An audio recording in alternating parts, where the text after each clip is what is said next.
Hey guys, how are you? Everybody here? Everybody here?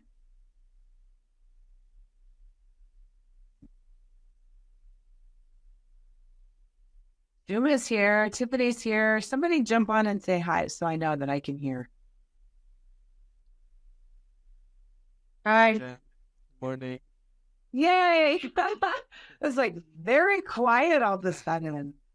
So today is Wednesday, the day before Halloween. Happy Halloween, everyone, if you celebrate Halloween. We are going to talk about this today's call is more about maybe not the newer agent, but the agent that has been completely in the noise and listening to all these people, and now is sort of like, what do I do? Right? So what happens is we get into this business and we have this coach and that coach, and we have this program that we need to buy, and we have that program that we need to buy. And these are all great companies, so I'm not taking this away from anybody, but we all need street text, or we all need mailbox power, or we all need the Wii video, or, like there's a million products that they come at real estate agents with every single day. And before you know it, you can end up in the weeds and lost. So today I have Tiffany here. Tiffany, introduce yourself and tell me where you're from. No pressure. Hi, I'm Tiffany. I am in Southwest Florida. I'm realtor out here, just trying to get through every day. We've had hurricanes and stuff like that, so it's getting back into it. It's changed the market a little bit. Plus, we're going into season. So I've gone from new home builds strictly back into general real estate. And like you said, every day I get something in the email saying, hey, we got the best product. Hey, try this. And it's just like, oh my gosh, can someone focus and narrow it down and who's tried what and what works? Because everybody's like, oh, my product works the best. And I'm over here going, are you sure? Show me something. Someone I know, has used it. Be great. Yes. So this is not just a problem for you. I have been in the business for way too long to admit. And even I sometimes get into the weeds, right? So even I hear, buy this, do this, yada, yada, yada. So a little backstory that, maybe doesn't need to be said. But I know Tiffany because I grew up in Georgia, and so did she. And we went to the same high school. And she called me several years ago and she got her real estate license. And we're just good friends. But she did call me this week and she was talking to me about all of this, right? So should I buy this? Should I buy that? Whatever. And I was like, hey, listen, Tiffany, this is a good subject for, just the everyday realtor or agent or whatever you are, right? So let's cut out the noise and let's get back to the basics. This is the theme of Jenn. Look, basics. Every time I get back to the basics, my business increases because even I get lost, right? So when you get into real estate, a lot of times you end up on a team or you end up at a boutique or whatever. And one of the things I was talking to her about was, what is your email address, right? Is it Tiffany at TiffanySellsRealEstate.com, which I hope it's not because I don't like it when people use my last name. Just kidding. Or is it Tiffany at Jamie'sTeam.com, right? That matters. Is it, Tiffany at Berkshire.com or Tiffany at EXP.com? Now, I don't take anything away from these email addresses, but I have an EXP address, right? So Jennifer.sells at EXPRealty.com. But that email forwards to Jenn@teamsells.com. And the reason, this is like the number one thing, the reason I do that is if I ever make a decision to move, I'm not losing access to the 25 million emails that I have sent out in the last 5 years, right? Or 10 years or 20 years or however long. So I always have a branded email that goes to me. Now, I want to say one thing about teams. If you are on a team, right, and your focus is just to learn and move on, always point that email towards your own email. But if you are on a team because you really do like these people and you guys want to grow a team that gets bigger and bigger and bigger, this is a rare kind of team. But, I think you're okay with the team's email, but whatever. That's just my opinion. Okay. So Tiffany, let's just have this conversation. Suma's on here too. Suma, you can jump in if you ever want to. Hi, Mike. How are you? Okay. So Tiffany, what is your goal? Like, what do you want to achieve in real estate? Don't say just sell a house. Don't say that. I would like to get to a constant 6 figures. I've had 6 figures the last 2 years, and this year has been really hard with everything. So I'm not going to achieve 6 figures this year, but I have a lot of stuff I didn't have in place that I should have had in place because of going from new builds into this. And I want to have it where it's constantly 6 figures, where it's on automatic pilot, where I don't have to constantly, I'm not a door knocker by any means, especially around where I live. You'll get a gun in your face, not a bad area. It's just, you got a lot of rednecks here is what it is. So, we grew up there, but whatever. But, things like that, and even move maybe into the luxury market. There is a couple islands around here that have a strong luxury market. There's a couple of people in my agency that have the luxury market. I'd like to give them a run for the money, just grow out of my comfort zone and expand my business to where I'm not doing the old tired stuff that everybody's like, oh, you need to do this. Oh, you need to do that. But it's the same crap I've heard since the 90s, and it's like, okay, well, that's not today. Give me something new. Okay. But on that note, okay, yes, you are right, but you are also slightly wrong.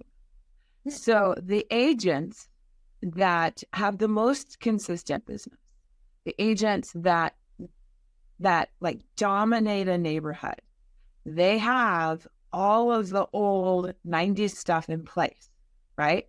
But they've added on with, digital marketing, et cetera, right? The ads, the this, that, everything else. So I think what you have to do, number one, is you have to identify how many houses that you want to sell, or what that dollar amount is this is part of like my past calls with business planning. You have to figure out exactly what it is that you want to make and why you want to make it, right? Then you need to decide, do I want to be hyper local or do I want to be all over the place? Like, I find that hyper local people really do make the most amount of money. And then there's people like me who used to be a hyper local agent, and for certain circumstances, now I'm sort of all over Denver, like literally from Greeley to North Carolina or Colorado Springs. You never know where I'm going to be, but you kind of need to decide that. And there's different reasons for that as you get older and you've been in the business longer. For me, I couldn't stand selling another Richmond James again, right? No, I will sell them. But, if somebody calls me and they say, I live in Highlands Ranch and 80129, I live on, McKay Street or whatever, I'm going to say, are you in a Richmond home? Are you in an Lennar home? Right? So it gets kind of boring. I like to be out and about. But I will tell you, back to what I was going to say, is that every agent that is really killing it in today's market, they're super hyper local. We have a girl, Bree, here who works King Carl Ranch. She probably sells on average, I think 2 years ago she did 20 million. Last year she did 22 million. I think she's on track for 24 million this year. And that's because she stays in her tiny little neighborhood. And there's not a lot of homes in there, by the way. So you got to figure out what you want to do and where you want to be. Hint, hyper local makes more money. And don't have those limiting beliefs, right? That you have to stay in the average price range. You can go up to luxury. You just have to do it differently. And that comes down to your systems that you have in place, right? So let's go back to the 90s, right? So what did we do in the 90s? Tell me. Okay, no, not door knocking. Okay. We sent out handwritten thank you cards, right? We sent out printed newsletters. We sent out mailers, right? Or 2000s. Okay, I'm going to go back to 2000. I was licensed in 97, but not in 90s. And 2000. Okay. Then we sent out farm mailers, right? So when I was farming with my ex-husband, we had a farm of, at the time, 5,000 homes. By the time, it was over, it was up to 7,000 homes. And we would mail once a month, right? And we had 19% share of that market. So back in the 2000s, we did mailers, right? We also did 300 to 500 just listed cards that surrounded the property. When it went under contract cards. When it was sold cards, right? 300 to 500, depending on the budget. You could do 250 if you wanted to, right? And I will tell you that of all the things that you can do from the 2000s, right?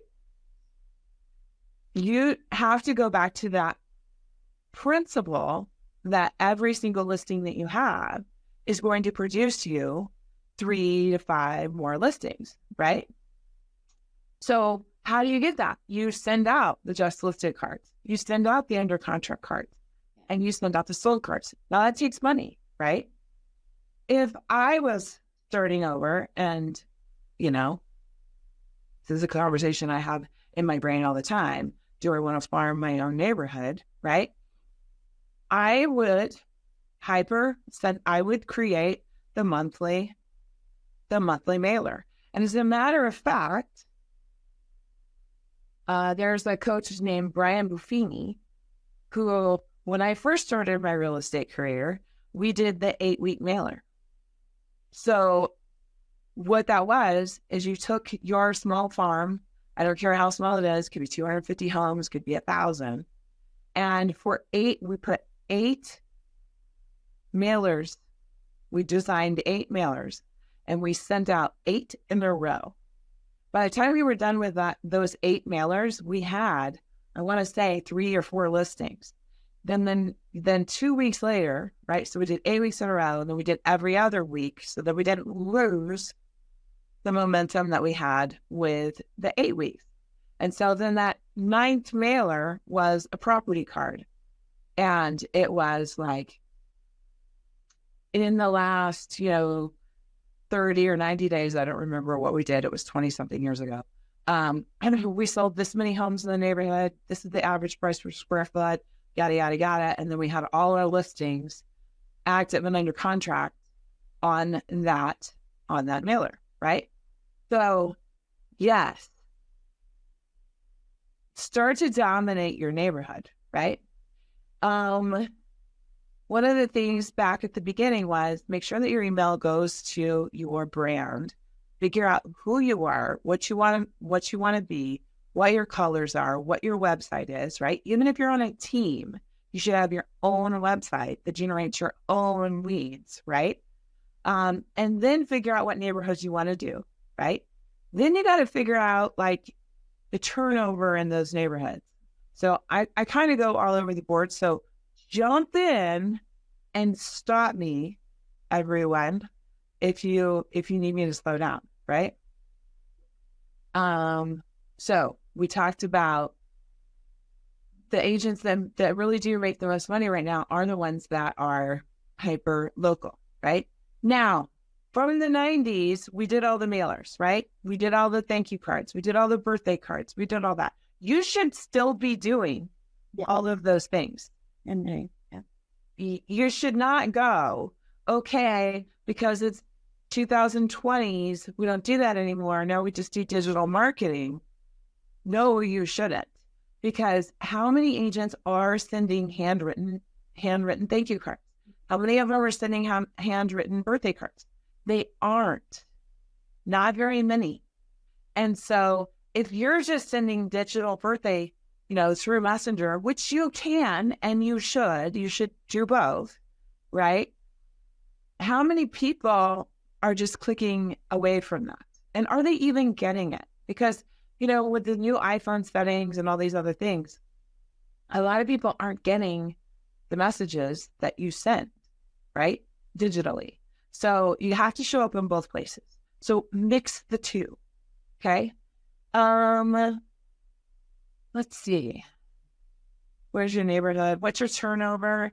Do you guys even this is a whole different subject, but you can get your turnover from your title companies. You can get your turnover from Fluid, which is a program that I've talked about quite a bit. FLUEID. Or you can do it by hand. And that's the way I like to do it. Maybe I'm showing my age. I'm really sorry. But what you do is you take the neighborhood that you're interested in doing, the luxury neighborhood, the regular neighborhood, whatever it is. Take the number of homes that are in there. You go from January 1 of last year to December 31st, right? How many homes are in the neighborhood? How many homes sold, right? And that will tell you what your turnover rate is, right? You can just do the math. Is it 5%, 6%? Is it 1%? And, if you want to do your own neighborhood, great. But if your neighborhood isn't at least 5%, I'd consider looking at another neighborhood. Because let's say, let's just use 10%, right? So if you had 250 homes in a neighborhood and 10% would be 25. So so 5% would be 12, something like that. And then the next step is what agent in that neighborhood took those listings, right? And if I'm not saying that you can't compete with another agent, right? Because maybe you'll be better at it, but at least you'll know who your competition is and who you're up against, right?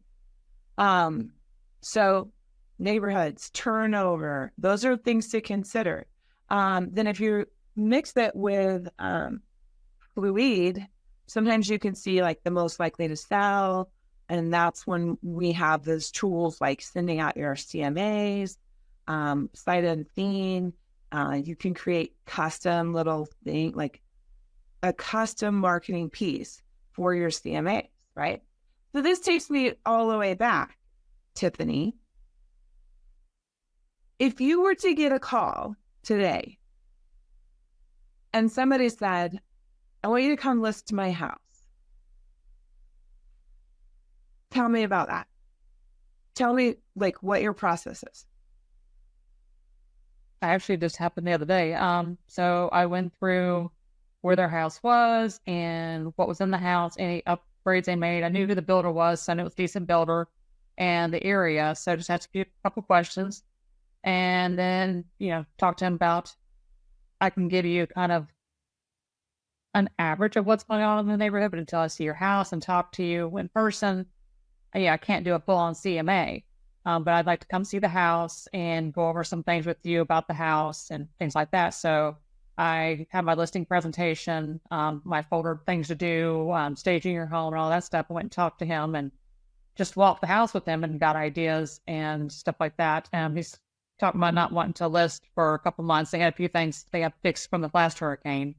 So he's getting on that, and just left him with some information, got a few more contact things from him so I can push out stuff to him. And I sent him a thank you card. Was it when I right? yesterday? I do. I sent out, I did send out thank you cards. Good job.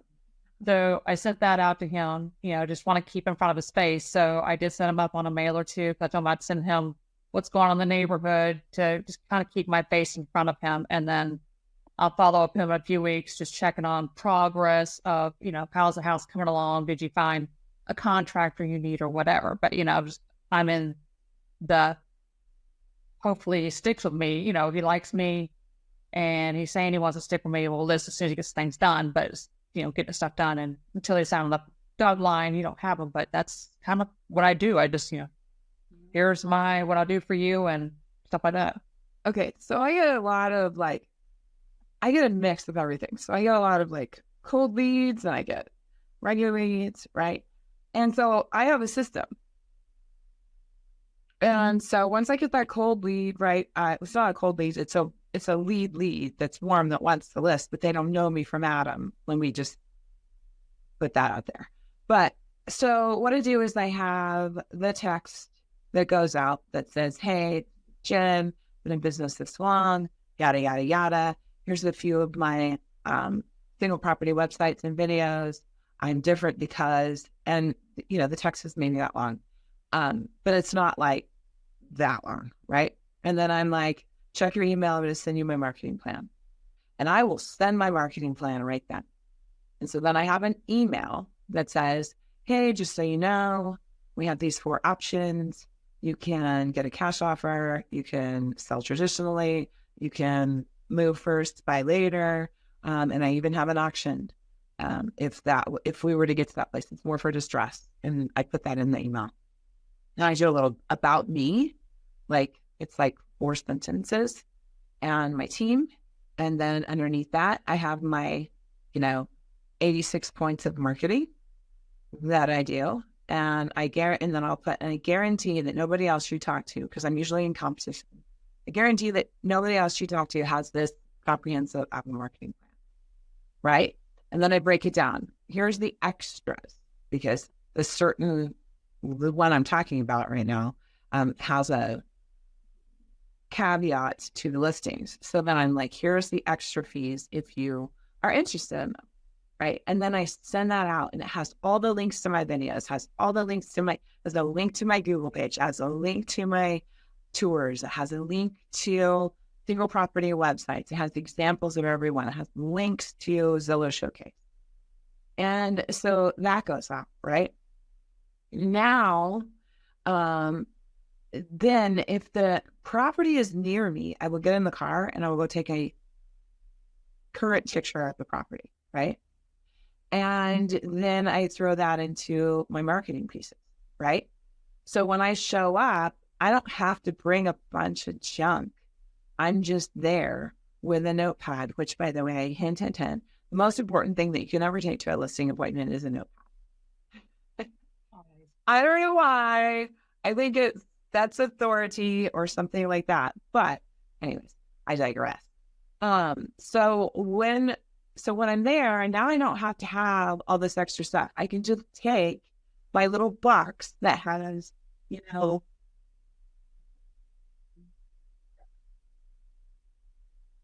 sorry, I scared my dog. It has my brochures, stuff like that. I can take my QR codes. I can take my special feature list, and then all I have to do is just show them, feel this brochure. It's different. It's not just printed on a piece of paper. Feel this, yada, yada. And I'll get that listing 90% of the time. The only time I ever lose a listing is when somebody, well, I don't even go into it. Everybody knows why I lose the listing. But compensation. Somebody, there's 2 reasons I lose a listing. Number 1 reason I lose a listing is, for example, I went on a listing appointment the other day. They purchased in June. They're getting a divorce. and they purchased for $540,000. And in Denver, this is something that you should always know too, Tiffany, is your year to date, your year over year statistics, right? Like, for example, from 2023 to 2024, Denver appreciated in the 9 counties less than 1%. I know this. I know exactly what the number is. And I can go into the MLS and I can say 80022 or 80015. You appreciated at 0.2%, or you appreciated at 1.1, right? I always know the number of listings that are available in the zip code, the number of listings that are available within a mile, right? The number of under contract listings and the number of homes that have sold in the last 30 days, right? So I go to this listing appointment and the mom is there, and the mom is the one that's making the decision, the mom of the husband. And the wife sits there and tells me that I can only have the listing if I will list the house at $565,000. Pulled out my calculator. Hold on, Nicole just said something. Yes, Nicole, I will answer this in just a minute. I do this manually. I always do it manually. Sorry, she's asking about the conversation 10 minutes ago about, your turnover rate. So you can search the MLS for a neighborhood and you can get the stats, but I'm going to tell you that it's not very accurate, right? The turnover and appreciation rate, right?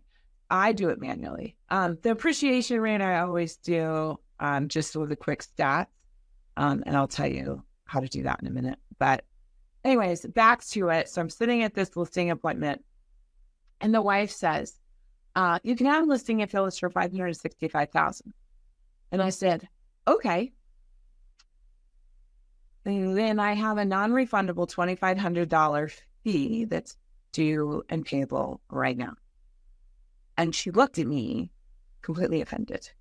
And I was like, please understand that in your zip code and in the Denver metro, we only appreciate it at less than 1% in one full year. You've been in the property for 4 months. And as a matter of fact, if we really want to crunch the numbers down, your property has devalued since you purchased it. It's actually depreciating at like 0.7% right now. So your property that you purchased in June 1st, for $540,000, I don't think that I could sell for more than $530, maybe $527. And you're asking me to list it at $565, which is a 4% increase. And I always have my numbers, like I know, right?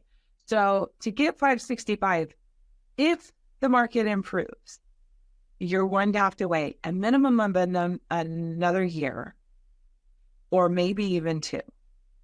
And if any agent takes your listing at $565,000, let's take your payment, because you're going to sit on the market for the term of their listing period. So if an agent takes your listing for 4 months, your payment is $3,500, right? $3,500 times 10 is $12,000, $13,000. I can't do math in my head. Okay. And you're going through a divorce and you don't like each other. Would you rather sell your house now and take the money that's left of what you purchased it with and go get an apartment and separate, or buy another house? Or would you rather live together for the next 4 months, have an agent take the listing at $565 that cannot sell it at $565, right? And then she's like, well, why the $2,500 out of pocket? And I'm like, because I cannot sell your listing for $565. I am taking a listing that I will spend money on that I will not get back. Because at the end of 4 months, you will think that I am incapable of my job, right? You will not like me.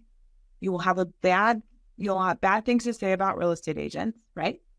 So if you want me to take your listing for $565, then please, this is the non-refundable marketing expense, and I will get your house sold. I may ask you for a price reduction every 2 weeks, and you're going to need to do something about it. And the longer you've been on the market, the less you're going to get. So if we start at 540 today or 530 today, if it's not, we could maybe sell today. But if you price at 565 in 4 months, you're going to be back down to 540. And you're most likely going to take 530 or 525.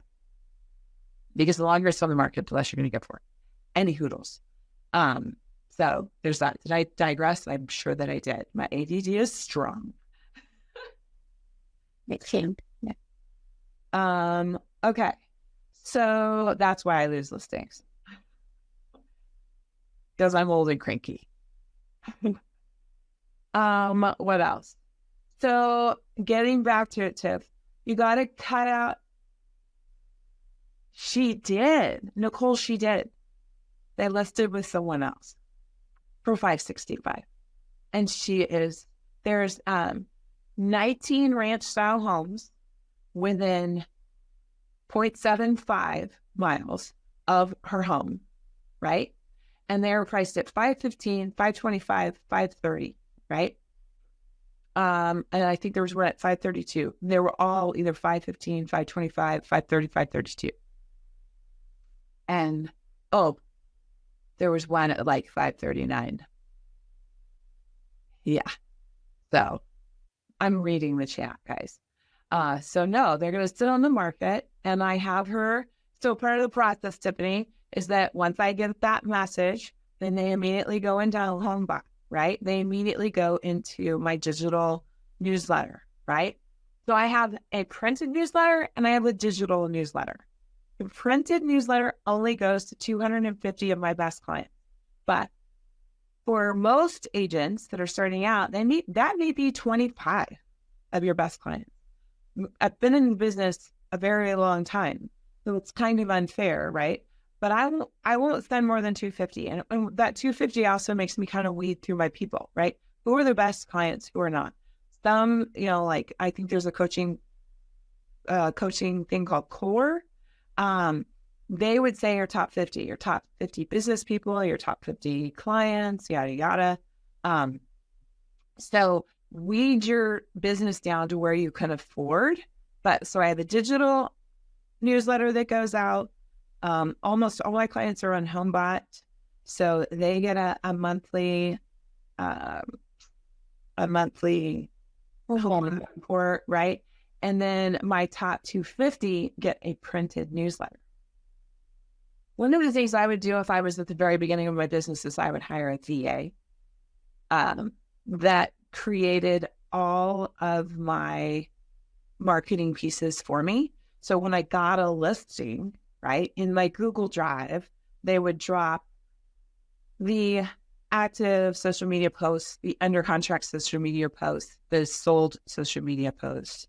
They would update the newsletter in the property section with the new listing, right? And so it's always an ongoing thing. My VA, that's what I would do if I was in the beginning of the business. And if I was farming, I would have them create that property mailer that had all the active under contracts and sold. And so what that does is it shows that you're active in the community, and it would look the same every single time. It would not change unless you put a pumpkin on it, right? Like for Halloween. And then I would just get highly involved with my community, Tiff. Then I bring it back into the 2000s, and I would sponsor the farmers market. I would do digital media posts. I would do the restaurant reviews. I would do all of that lovely stuff. And when you're creating video, right, make sure that you're talking about the neighborhood in there, because if you're posting it to YouTube, which is owned by Google, if you write, so I just got a listing in Sunnyside, which is up in Denver, sold it in 3 days. I had 5 offers. But when I marketed that, I marketed at Sunnyside, right? Near the Broncos Stadium, right? So on YouTube and all the places, it's pulling, right? So if somebody's looking in Sunnyside, whatever, and it makes you sort of a neighborhood gangster, right? I like that word. So make sure, Tiffany, that when you're doing your videos that you're putting in the neighborhood always into your description, into your hashtags, right? And, you know, I could sit here and talk for like 5 days and I should probably, you know, hyper take these into little tiny sections, right? And say, okay, let's talk about the CMAs. Let's talk about the neighborhood. Let's talk about farming. Let's talk about branding yourself and making sure that you own all your clients, right? Make sure your CRM, if you were to walk away today, that your company didn't get to keep all of your clients that you've built. That's the number one mistake most agents make. So what else, Tiff? This started with you. Yeah, if you could just fly down here and stay with me for about a month or so, that'd be great. I'm happy to. Free room and board. Yeah, I would love that. Can we take over Boca Grande? Is there a Boca Grande left? It's rebuilding. That's one of the ones that got decimated. So that's a lot of luxury people are gonna leave.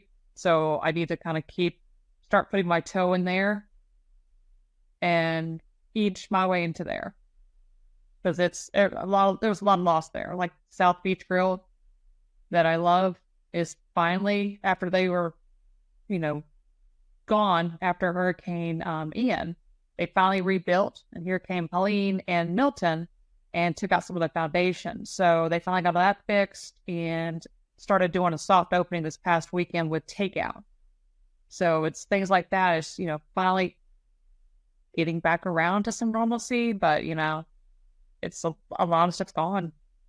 For everyone on this call, Boca Grande has always been on my dream board as the place that I wanted to live. And it's been,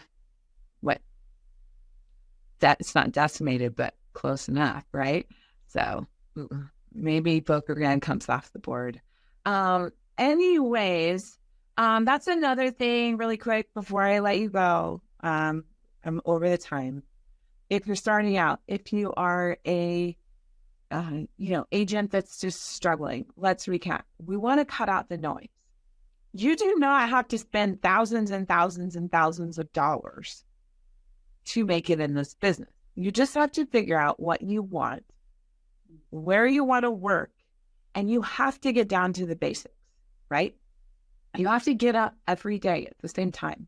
You have to make the calls. You have to send out the things. You have to have a marketing plan, meaning I'm putting out this social media post. I'm sending out this mailed piece. I have branded thank you cards. I have branded home anniversary cards. I have branded Christmas or holiday cards, whatever you do. I have a plan for when these items are going out and how they are going out. I know who my target is, and I would focus on that target every single day. Yes, we want to take it into the 2000, the 2020s with digital marketing. But if you don't have all the stuff from the 2000s or 1990s or 1980s in place that really set you apart from the people who aren't doing it anymore, you know what I mean? You have to do all of it. You have to do both ends. And you have to be seen. If you're not seen, you're not in business. And hey, I'm not judging anybody because I do the same thing, guys. I get really, really, really busy. And then I kind of fall off the board, right? And then you see me come back and I'm like, oh, I got to get a VA. I got to get a new VA. I got to do this. I got to do this stuff happens. You're not alone, right? And stop comparing yourself to everybody else. There's an agent, and this is the last thing, well, maybe the last thing I'm going to say. There's an agent in EXP who is fabulous, but she gets up at 3 o'clock every single day. And people don't realize that she's up from 3 to 7 working on her business, right? Before she engages with everyone else. And they wonder why she's so successful. Well, how many of you or me, I'm too old, right? I'm not getting up at 3 o'clock. I'm not doing it. But, everybody has their success for the reason that they have their, yes, exactly. Everybody has reasons for success, and it's what they put into it. What you put into it is what you're going to get out of it.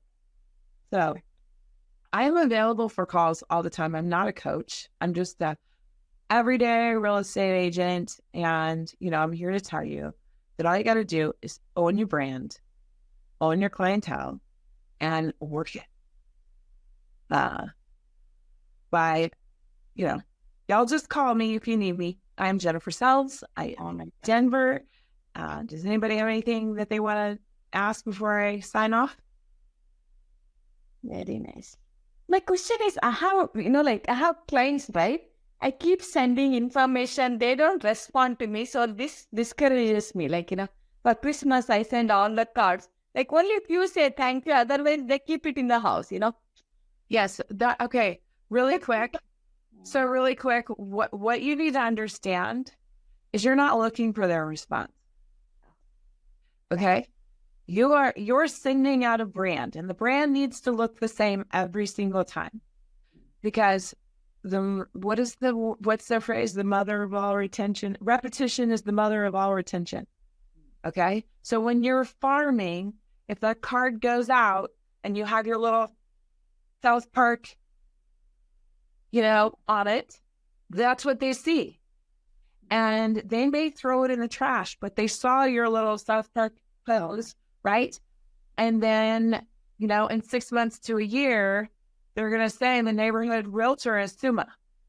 If you're sending out holiday cards, Christmas cards, and it looks the same every time, maybe a different design, but, has the same aesthetic, they're going to remember that you have sent out the Christmas cards, right? You don't need a response. Because people don't sell their house every day, right? They sell their house, once every 5 to 7 years? They just need to know how to get a hold of you. And the more you send that moment that somebody wants to buy, sell, or move, they're going to think of you. Yeah, I agree. Yeah, I know. But so much marketing we spend, marketing expenses are very high. Nicole, yes, I'm not in I'm in Denver. I'm in South Denver, but yes, I'm constantly up in South Park. And there is a joke because one of my friends is Leanne, and she owns a bar in a local town here. And she was the girlfriend of the creator of the South Park series. And so, yeah, I won't even say, because it's not appropriate for the agent. But I was up there at South Park in Coney Island or whatever it was the other day, taking pictures. So that's funny. Yes, South Park is up there, up to 85. So anyways, anything else, Sumra? Anything else, Tip? Thank you. Wonderful. Yeah. Okay, so maybe next week, or not next week, the week after when I'm back, Tiffany, call me and say, I want you to talk specifically about this. And I will not diverge into 25 other things. I will just do that one thing. And I have to get off this call because I know that Autumn is going to have somebody on at 10 o'clock and she wants me to jump off. So. Are you guys good? Yes. Thank you, Jen. All right. Bye. Have a great Halloween. Yeah. 2 weeks. If you'd like more information or to get connected to the Agent Power Huddle, join our free Facebook group. This call was designed for the agents in our EXP organization, but open to any agent from any brokerage. If you're a guest and you're interested in learning more about EXP or our specific resources within the Agent Collective, reach out to the person who invited you to this call to get more info. Produced by the Agent Collective Media Network.